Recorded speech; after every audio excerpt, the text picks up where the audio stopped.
Hi everybody. कैसे हैं आप लोग? मजे में। मैं राजन बोस आपको अपने चैनल स्कूल मेट में तहे दिल से वेलकम करता हूं। आज हम लोग डिस्कस करेंगे सीबीएसई क्लास 10 का पहला चैप्टर जो कि है रियल नंबर्स। उठाएंगे छोटे छोटे कॉन्सेप्ट्स को, जैसा कि नंबर सिस्टम से स्टार्ट करेंगे आज हम अपने क्लास को। अगर हम नंबर सिस्टम को पूरी तरह से जान लेना तो होगा क्या, रियल नंबर्स चैप्टर पे जितने भी सम्स आते हैं ना, उनको बनाने में हमें कोई भी प्रॉब्लम नहीं आएगी। प्रॉब्लम तब आती है ना, सिर्फ रियल नंबर के बारे में थोड़ा सा सुन लिए, थोड़ा सा पढ़ लिए और प्रोसीड कर गए चैप्टर को सॉल्व करने के लिए, तब प्रॉब्लम आएगी।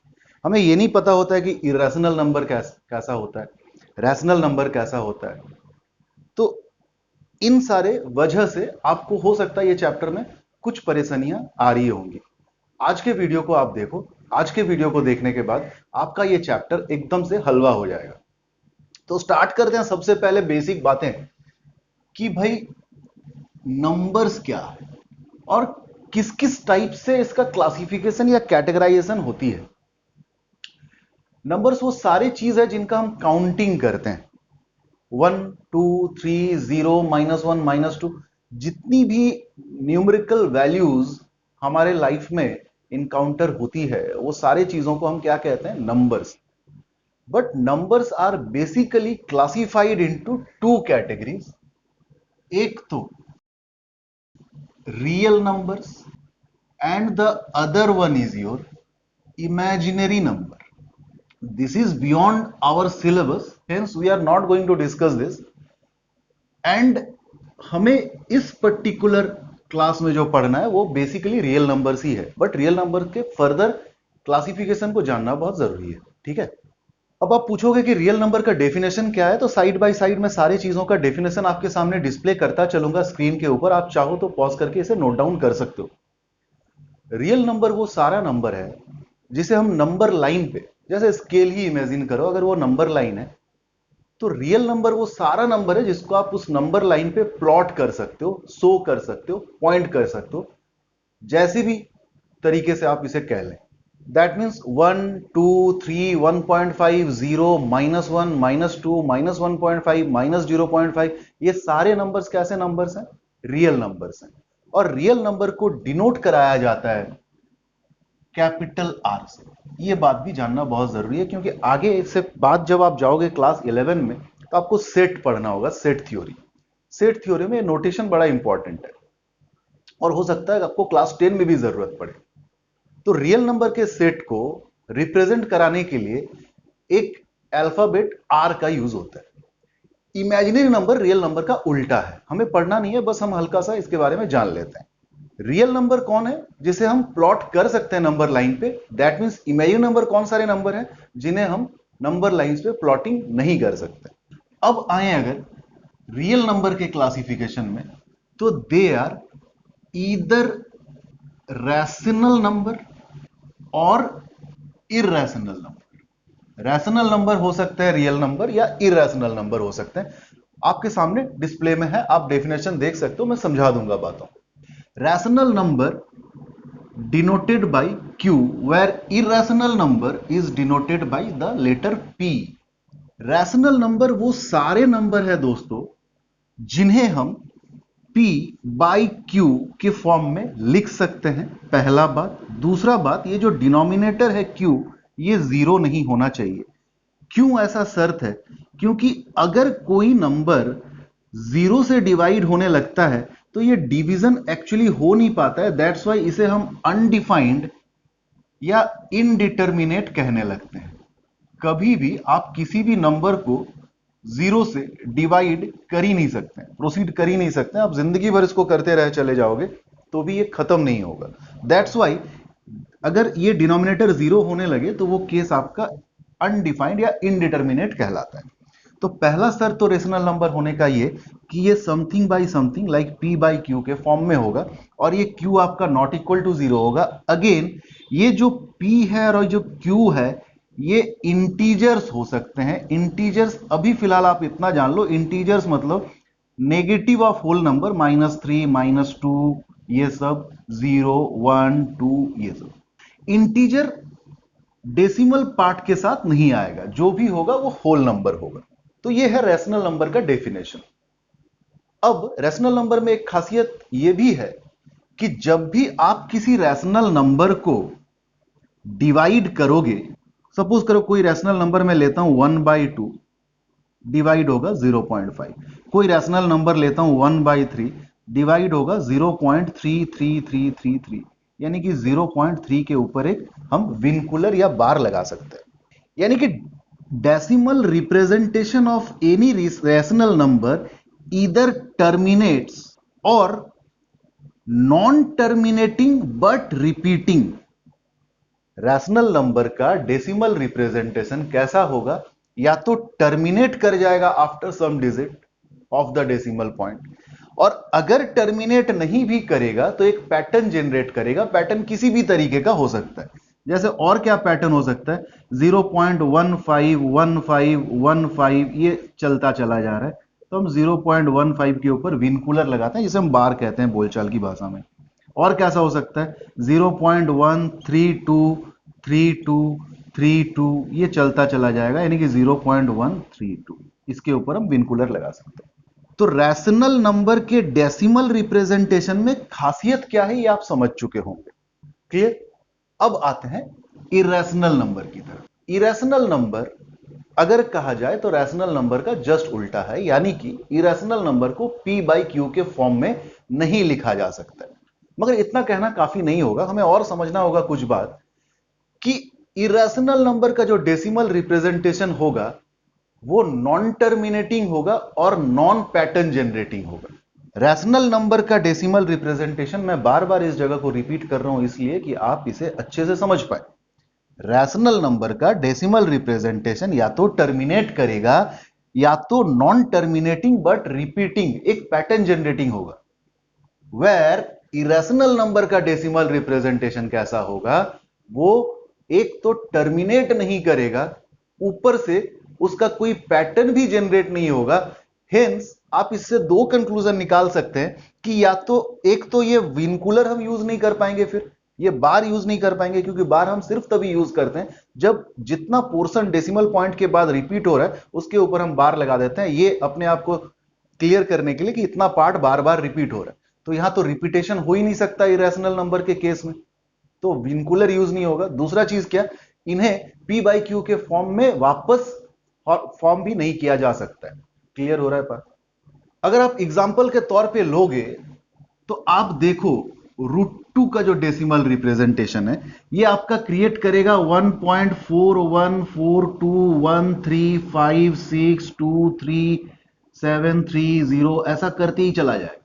तो आप देख रहे होंगे कि ये तो एक तो टर्मिनेट नहीं कर रहा है, ऊपर से आप पैटर्न नहीं मिलेगा आपको, जिसकी वजह से आप विनकुलर नहीं यूज कर सकते हो, बार नहीं यूज कर सकते हो। सिमिलरली पाई का जो वैल्यू एक्चुअली हम लोग यूज करते हैं 22/7 या 3.14, वो तो एक अप्रोक्सीमेट वैल्यू है। आप गूगल करके देख लो कि पाई का जो एक्चुअल वैल्यू है वो भी इरेशनल नंबर फॉर्म करता है, यानी कि non terminating non pattern generating. Pi का जो वैल्यू है वो है 3.141592653589793283, इस तरह से ये चलता ही चला जाएगा, ये कभी खत्म नहीं होगा। तो आप देख पा रहे होंगे कि रैशनल नंबर का डेसिमल रिप्रेजेंटेशन पैटर्न जनरेट करेगा या तो टर्मिनेट कर जाएगा, मगर यहां टर्मिनेट तो नहीं करेगा, पहला बात है, बट पैटर्न भी जनरेट नहीं करेगा। तो whole story about rational number और इरेशनल नंबर आई होप आप समझ चुके होंगे। ठीक है, बढ़े आगे चलिए। अब rational number is further classified into integers and fraction. आपने सुना था यहां पे रैशनल नंबर का जो p/q फॉर्म है, p and q both should be integers. तो यहां पे आपको पता चलेगा और अच्छे से कि इंटीजर्स होते क्या है। इंटीजर वो सारे होल नंबर हैं जिनको आप नंबर लाइन पे देख रहे होंगे, बीच का कोई भी नहीं। लाइक अगर मैं कहूं 0.5 0.4 0.43, हाँ 1.5 1.53, ये सारे चीजों को हम इंटीजर नहीं कह सकते। Integer means negative of whole number, positive whole number and zero, they are integers. Fraction क्या है भाई? फ्रैक्शन वो सारी चीजें हैं जो इंटीजर के कैटेगरी में नहीं आ रहा है। दैट मीन्स फ्रैक्शन भी रैशनल नंबर की ही तरह p बाई क्यू के फॉर्म में होगा। डेफिनेशन आपके सामने है। q जो डिनोमिनेटर है वो जीरो नहीं हो सकता है, एंड इसका जो न्यूमरेटर p और q है, this and this should not contain negativity. That means p और q दोनों होल नंबर हो सकते हैं।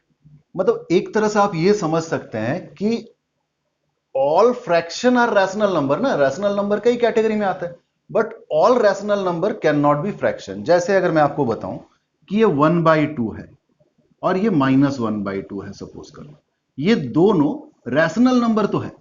Rational number p by Q, Q not zero, p by Q, Q not zero, और ये -1 हो सकता है या -2 हो सकता है, किसी के साथ भी माइनस साइन रहा होगा। तो 1 और 2 या -1 और 2 दोनों केस में इंटीजर्स कंटेन कर रहे हैं, यानी कि ये दोनों रैशनल नंबर तो हैं, बट ये वाला चीज फ्रैक्शन नहीं है। क्यों? मैंने क्या कहा?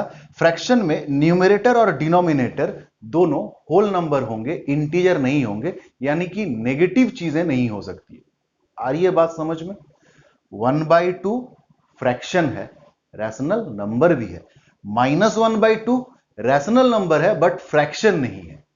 क्लियर? इतनी सी सिंपल बात है। बढ़े आगे चल। फर्दर आपने देखा कि इंटीजर क्या क्या होंगे भाई? नेगेटिव ऑफ नंबर, जीरो, साथ ही साथ पॉजिटिव ऑफ नंबर। इंटीजर को z से डिनोट कराया जा सकता है, hence positive number are denoted z के ऊपर एक plus sign, negative number are denoted by using z के ऊपर एक माइनस साइन।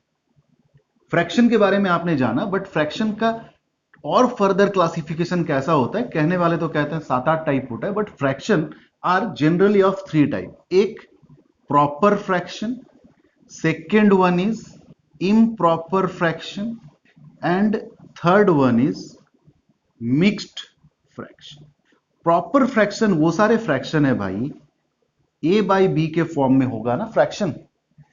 अगर a यानी कि न्यूमरेटर लेस देन b है, तब इस तरह के फ्रैक्शन को, जैसे 1/2, हाँ, 3/8, 5/12, ये सारे जितने फ्रैक्शन बन रहे हैं ना, वो प्रॉपर फ्रैक्शन, न्यूमरेटर डिनोमिनेटर से छोटा होगा। इम्प्रॉपर फ्रैक्शन कैसे फ्रैक्शन है? अगर कोई फ्रैक्शन a बाई बी के फॉर्म में है, तो ये जो न्यूमरेटर है ये बड़ा होगा डिनोमिनेटर से। जैसे इसी को उल्टा कर लो, जैसे 12/5, 8/3, 7/4, ये तमाम जितने फ्रैक्शन है वो इम्प्रॉपर फ्रैक्शन होते हैं। अब ये जितने इम्प्रॉपर फ्रैक्शन है, इनको अगर आप फर्दर डिवाइड करने लगोगे, जैसे 12 को आपने डिवाइड किया 5 से, तो होगा क्या? 5 2 जा 10, remainder is 2। That means 12/5 can be written as 2/5 लिख सकता है ना। तो कोई इंप्रॉपर फ्रैक्शन का डिवीजन का जो रिजल्ट है, डिवीजन का रिजल्ट में एक इंटीजर पार्ट आएगा और एक फ्रैक्शनल पार्ट आएगा। इस तरह के फॉर्मेट में अगर हम रख देते हैं फ्रैक्शन को, तो वो फ्रैक्शन कहलाता है मेरे भाई मिक्स्ड फ्रैक्शन।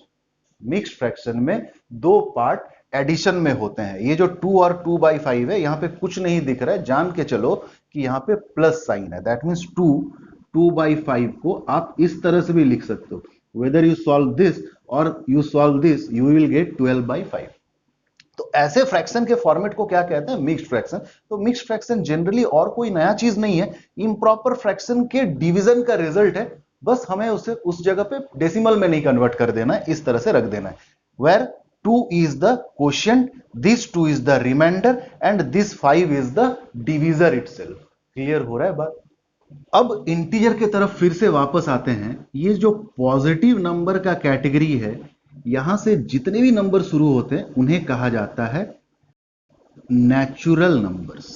यानी कि ऑल 1 2 3 से स्टार्ट करके आप इंफिनिटी तक चले जाओगे, they all are called natural number. अब अगर इस जीरो को भी नेचुरल नंबर में इंक्लूड करने लगे, तो वो सारे नंबर कहलाने लगेंगे होल नंबर।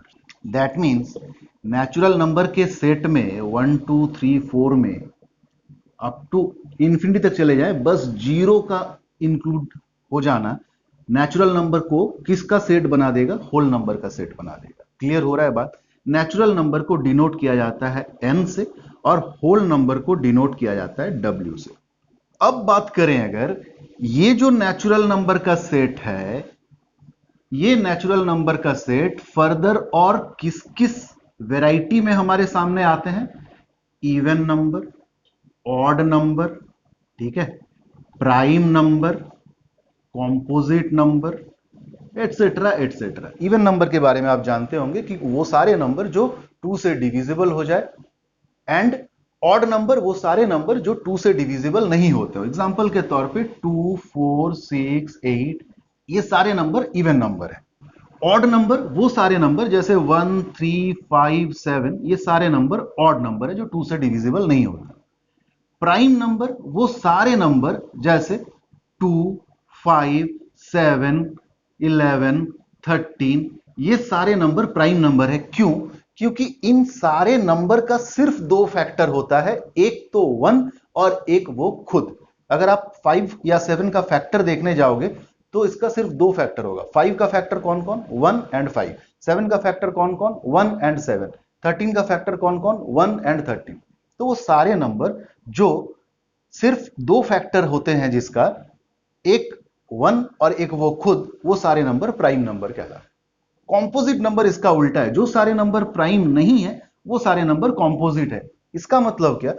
कॉम्पोजिट नंबर का 3 कम से कम फैक्टर जरूर होंगे।